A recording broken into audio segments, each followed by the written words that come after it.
Hello Abuti. Hello Ausi. Dumela ausi. Dumela Abuti. Dumelang bana. Dumelang bana. What are we learning today? Setswana yo montle. Oh, we're learning how to use beautiful in Setswana to describe some people. Let's learn some new words first. The word for girl is mosetsana. And the word for boy is mosimane. The word for woman is mosadi. And the word for man is monna.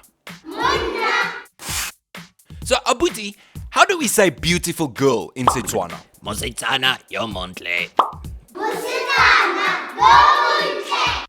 Okay, stop for a second. Let me explain.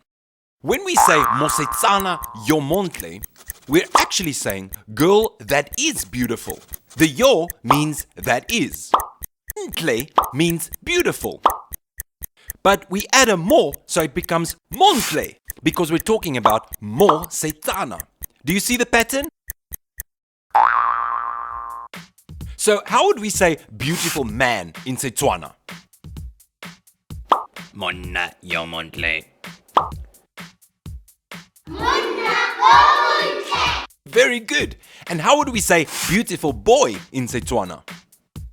Mosimane yo montle. Now let's see how Abuti says beautiful woman. Mosadi yo montle. And now you can use beautiful to describe a person. Goodbye, Abuti. Salasintle.